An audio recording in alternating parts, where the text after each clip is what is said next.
आज का हमारा टॉपिक है मूल कर्तव्य। देखिए, मूल कर्तव्य संविधान के किस भाग में है? भाग 4 का। भाग 4 का में मूल कर्तव्य का प्रावधान किया गया है। मूल कर्तव्य संविधान की शुरुआत में नहीं था, इसको एक संशोधन के तहत लाया गया है। तो किस संविधान संशोधन द्वारा मूल कर्तव्य को जोड़ा गया? तो 42वें संविधान 1976 द्वारा मूल कर्तव्य को संविधान में जोड़ा गया। तो ये जो मूल कर्तव्य है किस अनुच्छेद में है? अनुच्छेद 51 का में मूल कर्तव्य का प्रावधान किया गया है। वर्तमान में मूल कर्तव्य की कितनी संख्या है? तो 11 है। याद रखिएगा, पहले कितनी संख्या थी? 10 थी। 11वां जो मूल कर्तव्य जोड़ा गया है वो 86वें संविधान संशोधन 2002 द्वारा जोड़ा गया है। पहले कितनी थी? 10 थी। ये जो मूल कर्तव्य है हमारे संविधान निर्माताओं ने किस देश से लेकर अपनाया? तो ये रूस से लिया गया है। कहाँ से लिया गया है? मूल कर्तव्य कहाँ से लिया गया है? रूस से लिया गया है। अब इस मूल कर्तव्य की प्रकृति कैसी है? तो अपवर्तनीय है। मूल कर्तव्य के लिए हम न्यायालय नहीं जा सकते, अपवर्तनीय है ये। मूल कर्तव्य किसकी सिफारिश के आधार पर अपनाया गया? तो मूल कर्तव्य स्वर्ण सिंह कमेटी की सिफारिश के आधार पर अपनाया गया। अब मूल कर्तव्य जो 11 हैं इनका क्रमशः मैंने वर्णन किया है।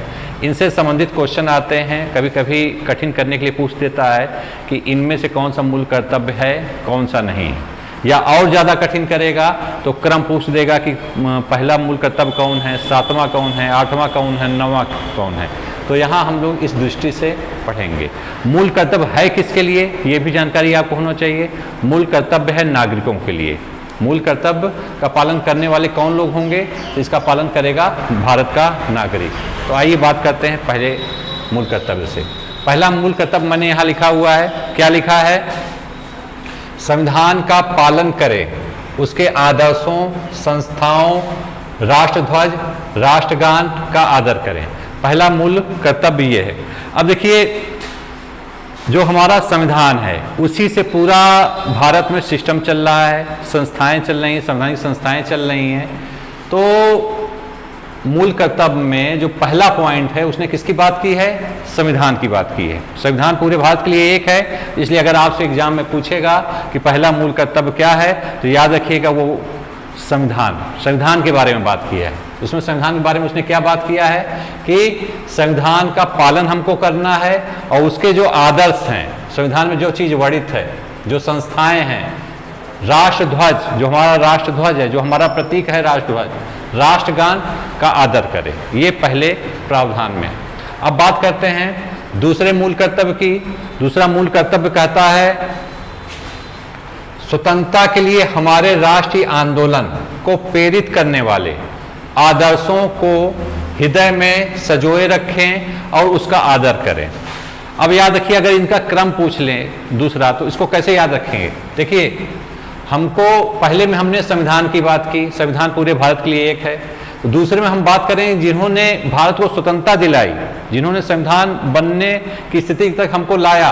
तो दूसरे में स्वतंत्रता के लिए हमारे राष्ट्रीय आंदोलन को प्रेरित करने वाले आदर्शों को हृदय में संजोए रखें और उसका आदर करें की बात की गई है। दूसरे में स्वतंत्रता आ जाएगा, पहले में कौन था? संविधान। अब बात करते हैं तीसरे मूल कर्तव्य की।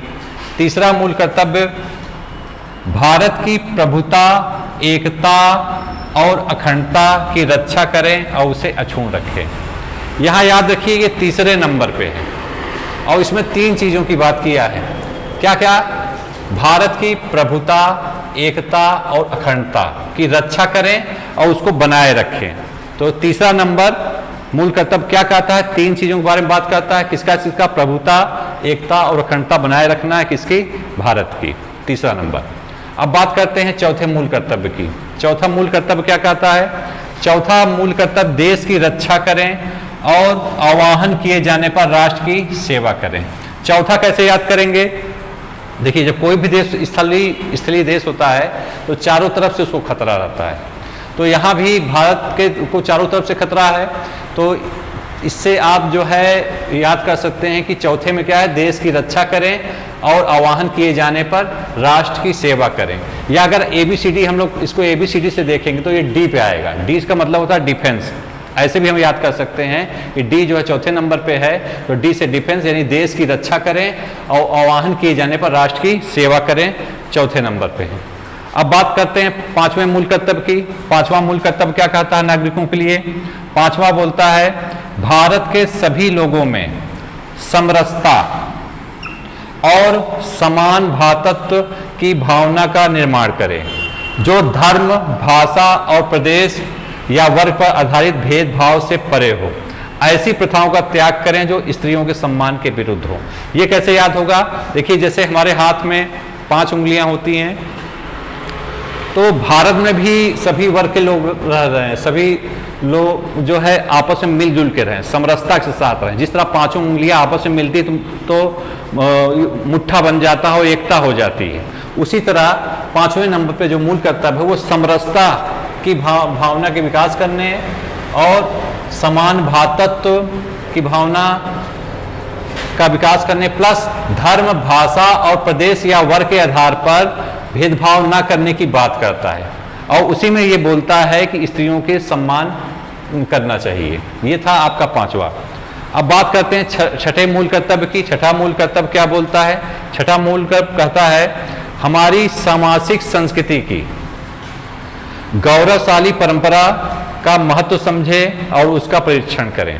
अब देखिए, 5वें में उसने सब लोगों के समरसता के साथ रहने की बात की, और छठे में किसकी बात कर रहा है? उनकी संस्कृति की, सामाजिक संस्कृति, मतलब मेल जोल की जो भावना की संस्कृति रही है, उसकी जो है गौरवशाली परंपरा के महत्व को हम समझें और उसका परिरक्षण करें। ये छठे में बोलता है। तो पहले 5वें में क्या रहेगा? समरसता की बात रहेगी, और छठे में क्या रहेगा? सामाजिक संस्कृति। इस तरह आप क्रम याद कर सकते हैं। अब बात करते हैं छठे मूल कर्तव्य की। सातवां मूल कर्तव्य, सातवां मूल कर्तव्य क्या कहता है? 7वें मूल कर्तव्य में कहा गया है प्राकृतिक पर्यावरण की, जिसके अंतर्गत वन, झील, नदी और वन्य जीव हैं, रक्षा करें और उसका संवर्धन करें, प्राणी मात्र के प्रति दया भाव रखें। 7वें में ये कहा गया है। 7वां कैसे याद रखा जाएगा? याद रखिएगा, 7वां से साथ भी होता है। हम किसके साथ रहते हैं? तो हम लोग रहते हैं पर्यावरण के साथ। यानी 7वें नंबर पर पर्यावरण की बात की गई है मूल कर्तव्य में, और इसमें कहा गया है कि जो हमारा पर्यावरण है उसका हम जो है क्या करें? उसका रक्षा करें, प्राकृतिक पर्यावरण की, जिसके अंदर वन है, झील, नदी और वन्य जीव हैं, उनकी रक्षा करना है, और प्लस उनका संवर्धन करना है, प्लस प्राणी मात्र के प्रति दया का भाव रखना है। ये कह रहा है 7वां मूल कर्तव्य। अब बात करते हैं 8वें मूल कर्तव्य की। 8वें मूल कर्तव्य में वैज्ञानिक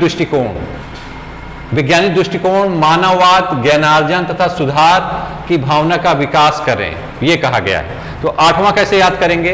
देखिए, यहां 8 में 2 गोले बने हुए हैं, इसको हम दृष्टिकोण कह सकते हैं। दृष्टिकोण मतलब देखने का नजरिया। तो यहाँ वैज्ञानिक दृष्टिकोण की बात किया है। तो 8 से हम 8 नंबर आएगा, मूल कर्तव्य पूछेगा तो तुरंत हमें याद आना चाहिए कि यहाँ वैज्ञानिक दृष्टिकोण की बात किया है। और ये भी बोला है कि वैज्ञानिक दृष्टिकोण के साथ साथ मानववाद और ज्ञानार्जन और सुधार की भावना का भी विकास होना चाहिए। ये 8वें में रहेगा। कोडिंग क्या है इसकी? दृष्टिकोण है। 9वां देखते हैं। 9वां क्या बोलता है? सार्वजनिक संपत्ति को सुरक्षित रखें तथा हिंसा से दूर रहें।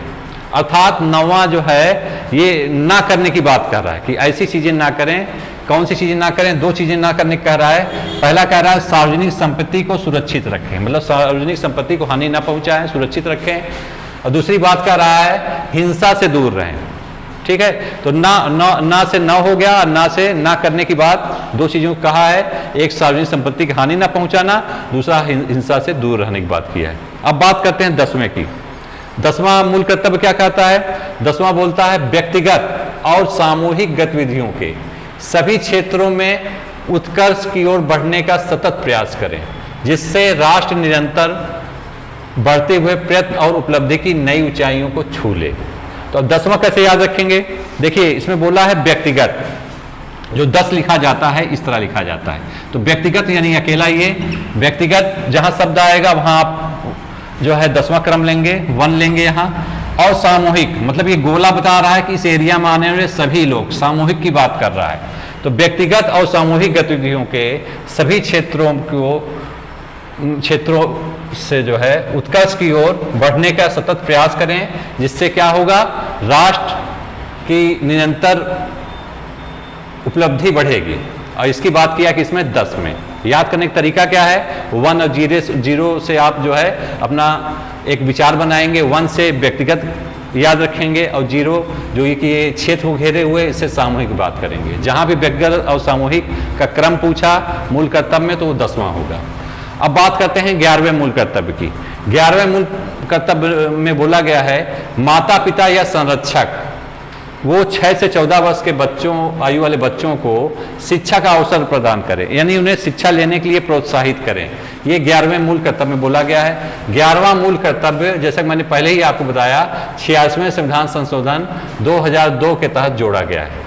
किस संशोधन द्वारा जोड़ा गया है? 86वें संविधान संशोधन 2002 के तहत जोड़ा गया है।